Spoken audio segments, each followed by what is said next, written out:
대선을 중심으로 이제는 지금 여당이 됐습니다. 민주당 쪽 얘기도 한번 해봐야겠습니다. 이재명 대통령 오늘 11시 취임식 이후 첫 일정으로 여야 대표들과 오찬 가졌습니다. 그래서 지금 제가 진행을 하면서 속보가 굉장히 많이 쏟아지고 있어서 이제 보고 있는데요. 박찬대 민주당 원내대표, 김용태 국민의힘 비대위원장과 함께 비빔밥 회동을 했는데 원래 비빔밥이 이제 통합의 의미가 좀 있지 않습니까? 그렇죠. 그런 의미에서 좀 회동을 한 것 같아요. 이거 좀 어떻게 보셨어요?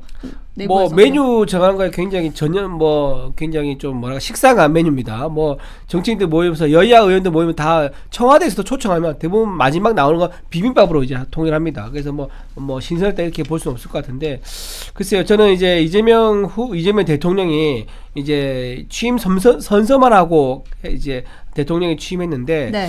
지금 뭐 카퍼레이드 이런 것들 취소하고 또 나머지 뭐 형식적인 것도 취소했다 그러더라고요. 근데 굉장히 그렇게 보여주는 거 있지 않습니까? 이런 것들을 활용하는 거. 이게 언제 내가 이거를 좀 포장을 잘해서 해야지 잘 홍보가 된다는 거. 그리고 언제 이거를 좀 감추고 덜 드러내야지 오히려 이게 국민들한테 칭찬을 받는다는 거. 이런 거를 본능적으로 잘 아는 것 같아요. 그러니까 즉 다시 말하면 내용은 없지만 껍데기를 잘 포장해서 하는 데는 굉장히 재능이 있는 정치이다라고 생각합니다. 보세요. 그 성남시 공공의료 있지 않습니까? 네네. 그거 망했거든요. 그 지금 적자가 1,500이 넘습니다. 근데 계속 무슨 얘기만 합니까? 내가 공공의료를 전국 최초로 유치한 시장입니다. 그 얘기만 하는 거예요. 그게 성공이나 실패 얘기 안 해. 웨이브파크도 마찬가지야. 내가 부산에서 안 되고 있는 거 끌고 와서 웨이브파크 만들었습니다. 근데 웨이브파크 어떻습니까? 지금 87% 공실률이에요. 그리고 공공배달앱 내가 전국 최초로 공공배달앱 경기도에서 만들었습니다. 매년 60억 적자예요. 이런 식으로 포장해서 치적 내세우는 데는 아주 탁월한 포퓰리즘이 타고난 정치인이지만은 정작 내용을 들여다보면 비어있는 깡통인 경우가 많다. 그래서 저는 오늘 첫 만남에서 오찬한 것도 이 내용도 사실은 뭐 여러 가지 행사를 생략함으로써 간소하게 출발하는 그런 느낌을 주려고 했지만 내용을 뭐 의미 있는 내용이 오고 하는 그런 자리는 아닐 것 생각합니다. 맞습니다. 저도 사실은 이제 비빔밥 회동 기사를 보자마자 이제 비빔밥 회동 자체는 이미 재변인님께서 말씀해 주신 것처럼 이제 거칠일 뿐인 것이다 이렇게 생각이 돼가지고 안 다루려고 했습니다만 왜 이제 비빔밥 회동이 중요하다고 생각했냐면 그 김용태 비상대책위원장이 이제 이재명 대통령에게 어쨌든 축하 메시지를 보냈습니다. 보내면서 그래도 날카로운 일침도 했거든요. 여당이 본회의에서 처리하려는 공직선거법, 법원 조직법, 형사소송법 개정안은 매우 심각히 우려된다. 이거를 직접적으로 대면한 상태에서 말을 한 거예요. 그러니까 임시국회 소집이 내일이고 이제 민주당의 독주를 우려하는 차원에서 말을 한 건데 지금 또 저희가 방송을 하면서 계속해서 속보를 보고 있습니다만 여대 야소 무대가 지금 벌써부터 시작되고 있다. 왜냐하면 지금 자 이주호 부총리 그러니까 이 대통령에게 전체 국무위원 사의를 표명했죠. 그런데 지금 취임 첫날 정치권 굵직한 움직임을 이제 보이고 있는데 용산 사무실 얘기 문제 나오고요. 그 다음에 아까 전에 오늘 대법관 증언법 법사위 소위를 통과했다 이런 속보가 쏟아지고 있어서 비빔밥 회동과는 행보가 전혀 지금 다르게 지나가고 있다. 그 비빔밥 회동이 인정되려면 올해 안에 한 3번 정도 더 만나면 인정이 됩니다.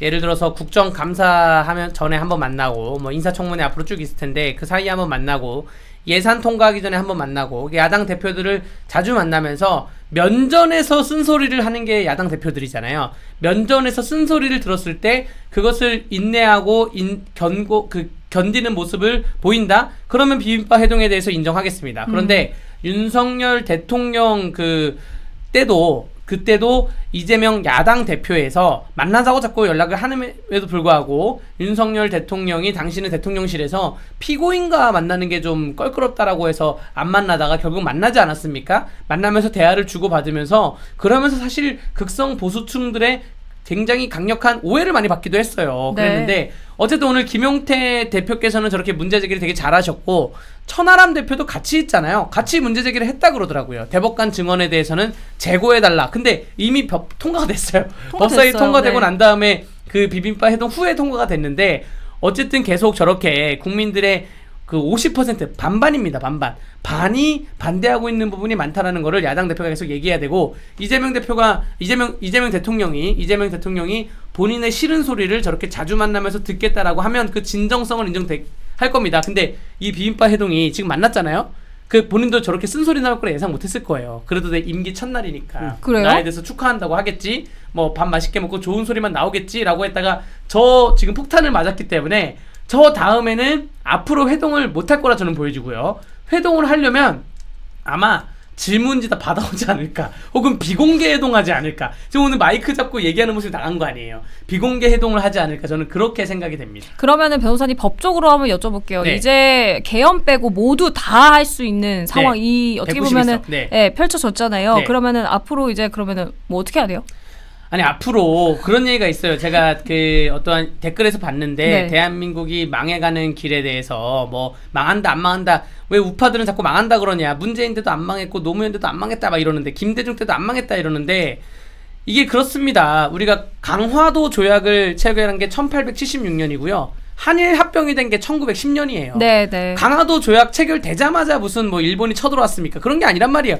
이게 지금 저희가 지금 방송하고 있는 것도 그러한 나날을 단 하루라도 늦추기 위해서 하는 거예요. 사실 김대중 정부 때 북한에 대해서 많은 지원을 해주지 않았다면 북한은 지금 없을 수도 있어요. 그러한 문제로 접근을 하는 거고, 그래서 지금 이재명 정권에서는 191석을 갖고 있는 한 입법 만능주의를 우리가 피할 수는 없습니다. 뭐 본인 정권에 유리한 걸로 다 갈 것인데, 네.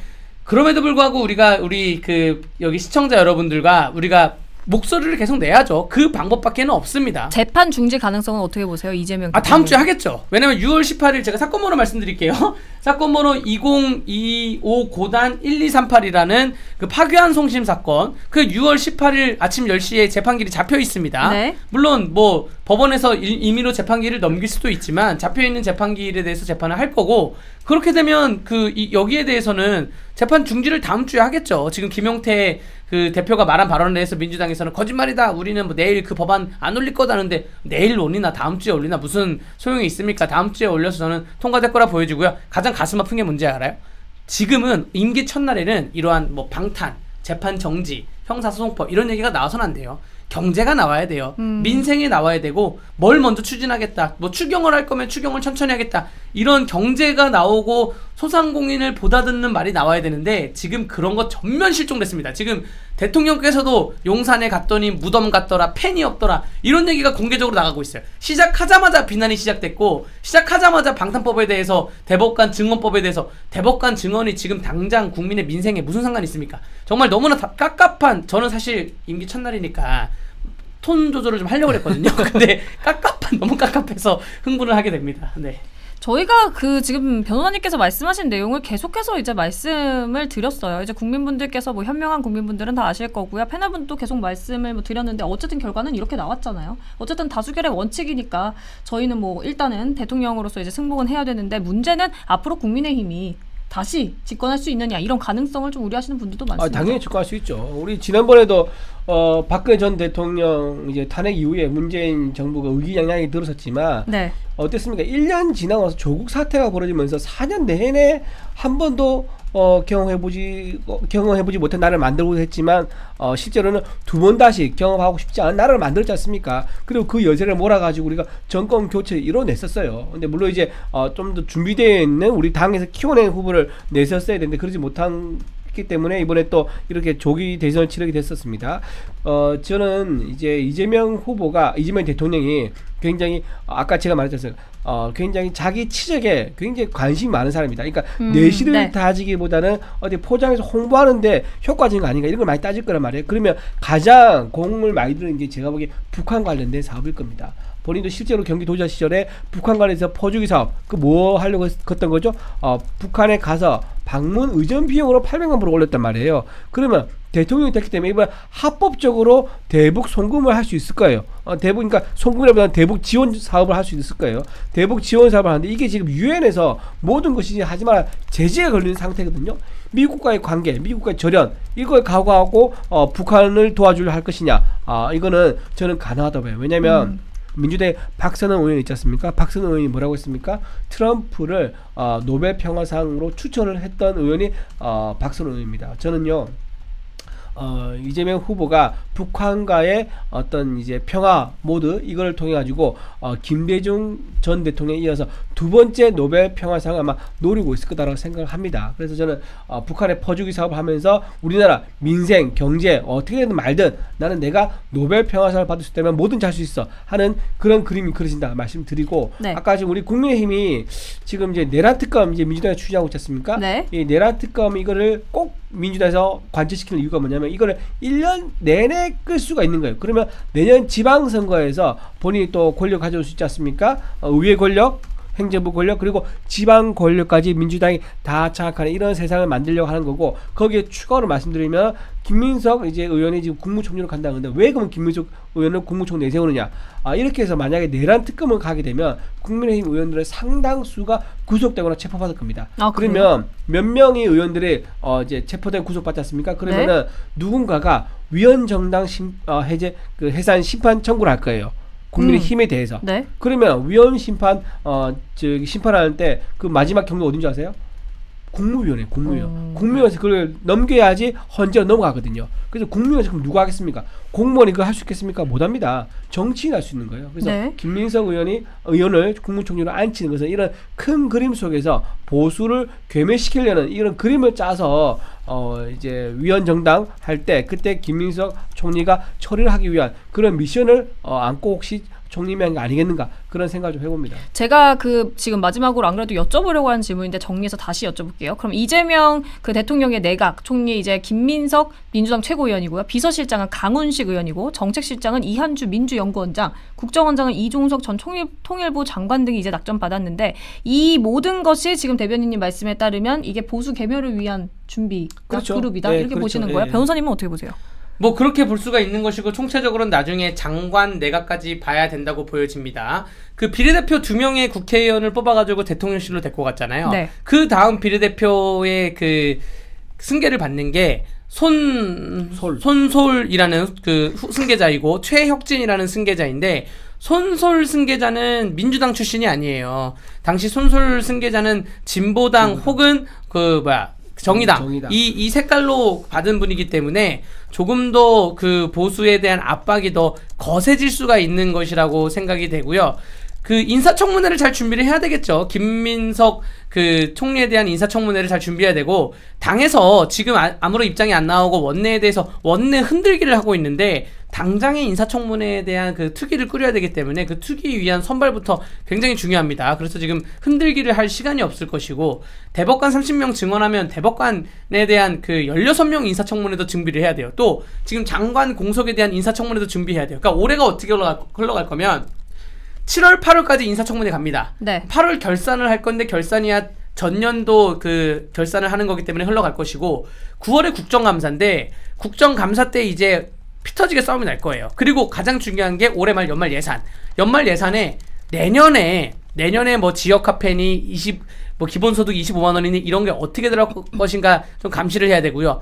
그 사이에 지금 오늘 밤 안에 빠르면 추경이 나올 수도 있다는 얘기도 하는데 추경이 나오면 어떻게 될 것인지. 그러니까 굉장히 지금 할 일이 많아요. 할 일이 많기 때문에 원내 흔들기, 국민의힘 지도부 흔들기를 해서는 안 되면서 이러한 과정이 결국에는 우리 그 이준우 대변인님 말씀하신 것처럼 제가 아까 또 무슨 연도수 얘기하면서 말한 것처럼 점점 신압으로 그 조여오는 그러한 신압으로는 이제 순 우리말입니다. 아무도 모르게 조금씩 네네네. 조여오는 그러한 형국이 되지 않나 좀 생각이 됩니다. 끝으로 이거 한번 여쭤볼게요. 이재명 대통령이 당선된 후에 다 아시겠지만 시진핑 중국 국가주석 축하 메시지 바로 보냈습니다. 그런데 트럼프 대통령은 과연 보냈을까? 궁금하시는 분들 많은데요. 트럼프 대통령 분명히 캐롤라인 백악관 대변인이 분명히 있다면서 이제 종이를 찾았는데 결국에는 없어서 다시 트럼프 대통령과 통화를 하겠다 하면서 이게 지금 SNS상에 굉장히 빠르게 지금 현재까지도 퍼져나가고 있습니다.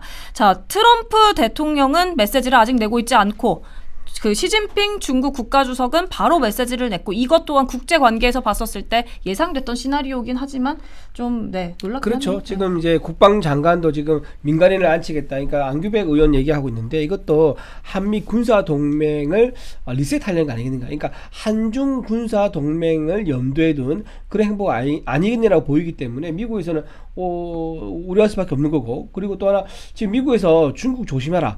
중국은 이제 한국의 선거에 개입하지 마라라고 또 또 메시지 냈지 않습니까?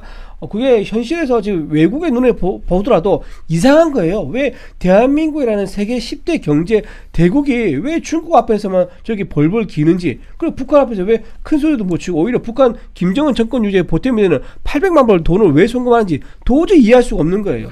그 지금 이제 외국에서 보고 있는 그 영국의 그죠 이코노미 저널리스트였는데 거기서 이렇게 얘기했습니다. 이제 이재명 후보에 대해서 네. 당시 후보였죠. 그 당시에는 야당 대표였는데 이제 이재명 이제 대표를 좌파 선동가라고 딱 단어를 찍어서 얘기했어요. 레프트 파이어 브랜드가 이렇게 얘기를 했는데 그게 좌파 선동가라는 뜻이거든요. 그러니까 지금 외국에서 보는 이제 이재명 후보는 좌파적인 성향을 가졌고 그런 사람이 정권을 잡았기 때문에 한국이 반시장주의 또는 사회주의 정책으로 갈 가능성이 높다라고 우려를 하고 있는 겁니다. 트럼프 이게 예상했을까요? 현실이죠. 이번에 트럼프도 예상하고 있는 거죠.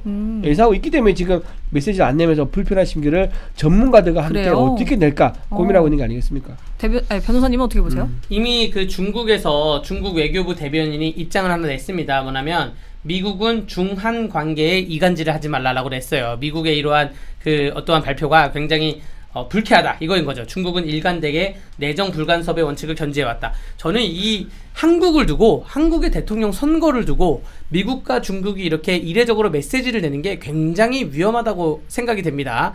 지금 전 세계에 여러 가지 화약고가 있는데 그 화약고에 대해서 많이 소화기가 뿌려지고 있어요. 그럼 결국 한국은 지금 전 세계 유일하게 분단 국가 아닙니까? 네. 남은 화약고가 한국인데 이거 지금 미국하고 중국하고 서로 불붙이는 거고 거기에 대해서 정말 이재명 정권의 이재명 대통령의 역할이 좀 중요하다 생각이 되고요. 제가 한 가지 그나마 희망을 걸 수 있는 거는 뭐 임종석이든 임수경이든 박선원 국회의원이든 많은 분들이 대학 다닐 때 정청래든 많은 분들이 대학 다닐 때 어떠한 NL이든 PD든 뭐 종북 사상에 대해서 주입을 받고 잘못되게 간 거 아니에요?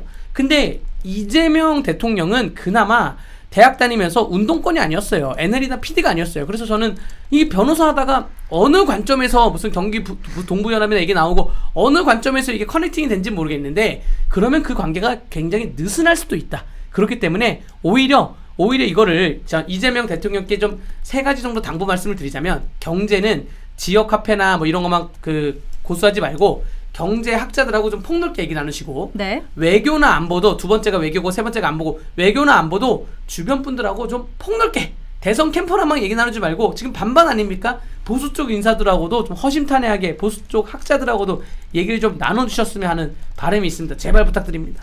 지금 이제 방금 들어온 얘기가 보니까 내일 있을 본회의 안건이 좀 확정이 됐거든요. 네. 지금 보니까는 내일 오후 2시에 본회의 안건인데 4개가 올라왔어요. 검사 징계법. 그러니까 이재명 이제 대통령을 수사했다 검사를 징계하는 법인 거고요. 그다음에 네.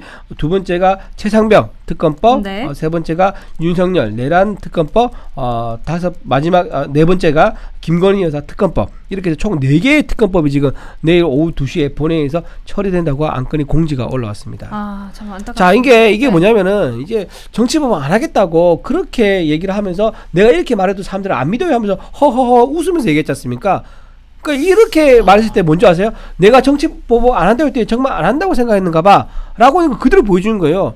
지금 취임하고 그 다음날 바로 정치보복하는 특검법을 지금 추진하지 않습니까? 이렇게 언행일치가 안 되는 이런 대통령을 지금 나왔는데 이거를 지금 시간 제가 괜찮습니다. 저 30초만 말씀드릴게요. 네네. 3가지 법은 특검법 3가지 법은 과거에 대한 법인데 검사 징계법이 정말 위험한 법입니다. 미래에 대한 법이거든요. 지금 정권이 어떠한 문제가 있어도 지금 현재 검찰들은 살아있는 권력에 대해서 예를 들어서 김영삼의 아들, 김대중의 아들, 이명박의 형, 노무현의 형에 대해서 그 권력이 있을 때부터 조명했는데 지금 여러 가지 살아있는 권력에 대해서 수사를 하는 순간 징계를 하겠다는 거잖아요. 이거 누가 수사를 합니까? 이 법이 가장 무섭다는 것이고 특검법이 통과가 되면 이 관련된 재판이나 수사가 다 특검으로 넘어가면서 길어집니다. 그럼 뭐냐? 지금 문재인 정부도 5년 내내 적폐청산이 아직 안 됐다 외치고 다녔어요. 맞습니다. 아마 이재명 정권 5년 내내 내란이 아직 종식이 안 됐다. 내란을 더 색출해야 된다. 이렇게 가면서 정권을 이끌어가지 않을까 생각이 됩니다.